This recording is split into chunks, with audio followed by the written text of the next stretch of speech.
अगरचे व्हाट्सएप की जानिब से दावा किया जाता है कि सार्फिन का डेटा किसी तीसरे फ्रीक के हाथ नहीं लग सकता, ताहम हाल ही में व्हाट्सएप हैक होने और डेटा चुराए जाने के बाद केसेस सामने आने के बाद सार्फिन इस तरह का शिकार हैं कि अपने व्हाट्सएप अकाउंट की प्राइवेसी को कैसे मुमकिन बनाएं और हैकिंग से कैसे बचा जाए। टेक्नोलॉजी की दुनिया में हैरत अंगेज़ तरक्की की बदौलत आए रोज़ नित नए मोबाइल फ़ोन्स, कंप्यूटर्स और मुख्तलिफ एप्लीकेशन सामने आ रही हैं।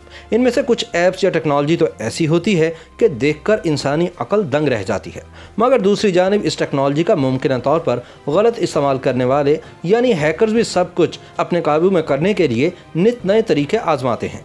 बाज़ औक़ात तो ऐसा लगता है कि कुछ भी इन हैकर्स की पहुंच से दूर नहीं। अगरचे पैगामात भेजने वाली दुनिया की मकबूल तरीन स्मार्टफोन एप्लीकेशन व्हाट्सएप के बारे में कहा जाता है कि यह महफूज है और इसे हैक नहीं किया जा सकता, लेकिन हाल ही में पाकिस्तान और दुनिया के दीगर ममालिक में बाज़ सार्फिन के साथ कुछ ऐसा हुआ जिसके बाद ये पता चला है कि व्हाट्सएप भी अब एक महफूज ऐप नहीं रही। ऐसे में सवाल पैदा होता है कि क्या वाकई में व्हाट्सएप को हैक किया जा सकता है, जबकि इस ऐप को सबसे महफूज ऐप समझा जाता है। इस हवाले से डिजिटल राइट्स फाउंडेशन के cyber security expert Arsalan Athar का मौक़िफ़ है कि जी हाँ, बिल्कुल व्हाट्सएप भी हैक हो सकता है, मगर इसके हैक होने में सरासर सारिफ की अपनी गलती होती है, जबकि कुछ केसेस में पूरा फ़ोन भी हैक हो जाता है और आपकी सारी मालूमात हैकर के पास चली जाती हैं। अरसलान के मुताबिक व्हाट्सएप हैकर्स का तरीका वारदात ये होता है कि वो आपको कोई वेब लिंक भेजते हैं। अरसलान के मुताबिक जैसे ही कोई इस लिंक पर क्लिक करता है तो व्हाट्सएप समेत इसके फ़ोन का तमाम कंट्रोल उसके हाथ से निकल जाता है और हैकर्स खास तौर पर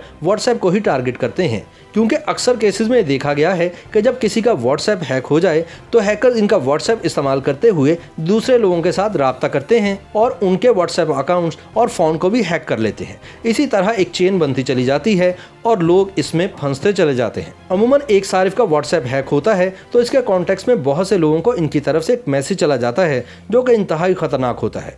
वो शख्स बगैर सोचे समझे इस लिंक को जब क्लिक करता है तो इसमें एक मैसेज होता है जिसमें कोई ना कोई ब्रेकिंग स्टोरी दी जाती है या फिर पैसों की डिमांड की जाती है। इसके अलावा ईद मुबारक या नए साल की मुबारकबाद के कार्ड के साथ भी बाज़ औक़ात एक वेब लिंक होता है। हैकर्स के पास मैलिशियस सॉफ्टवेयर मौजूद होते हैं और इन सॉफ्टवेयर को इस तरह डिज़ाइन किया जाता है कि इनके लिंक पर जैसे ही कोई क्लिक करता है ये सॉफ्टवेयर इस फ़ोन या एप्लीकेशन से मुतालिक तमाम मालूमात को पकड़ लेता है। ये इनके पासवर्ड्स, व्हाट्सएप और दीगर मालूमात वगैरह, ये यूं कहिए कि ये लिंक किसी भी सारिफ के फ़ोन का कंट्रोल हैकर्स के हाथ में दे देता है। साइबर सिक्योरिटी एक्सपर्ट्स के मुताबिक ऐसे भी कई केसेस सामने आए हैं जिनमें व्हाट्सएप हैकिंग का शिकार सिर्फ वो लोग हो रहे हैं जो बहुत सादा हैं या टेक्नोलॉजी को बहुत ज़्यादा नहीं जानते। इस तरीका वारदात में सारिफ को हैकर की तरफ से कॉल आती है जिसमें वो किसी रियासती इदारे या बैंक का एहलकार बनकर इनसे मालूमात मांगते हैं और मतलूबा मालूमात फराहम करने के बाद सारिफ खुद इनके जाल में फंस जाता है। माहिरीन का कहना है कि अगर किसी को खदशा हो कि उसका व्हाट्सएप हैक किया जा रहा है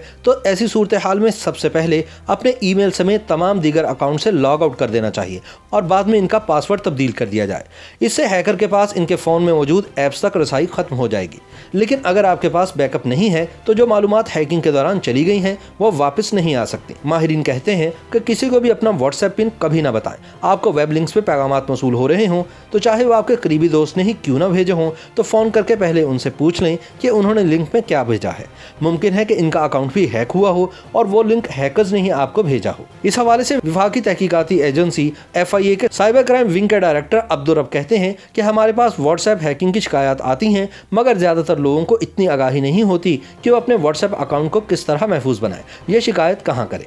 अब्दुल रब कहते हैं कि इस तरह की सरगर्मी इंटरनेट बेस्ड सरगर्मी होती है और हैकर्स मुख्तलिफ IP एड्रेसेस इस्तेमाल करते हैं जो अक्सर दीगर ममालिक के होते हैं। वहाँ के इदारे FIA के साथ बर वक्त ताउन नहीं करते, जिसकी वजह से हैकर को खुली छूट मिल जाती है। अब्दुल रब के मुताबिक किसी भी केस में मालूमात हासिल हो भी जाएं तो हमारे यहाँ कवानीन इतने कमज़ोर हैं कि साइबर क्राइम के मुजरिम को थोड़ा सा जुर्माना होगा या ज़्यादा से ज़्यादा 3 बरस कैद की सज़ा।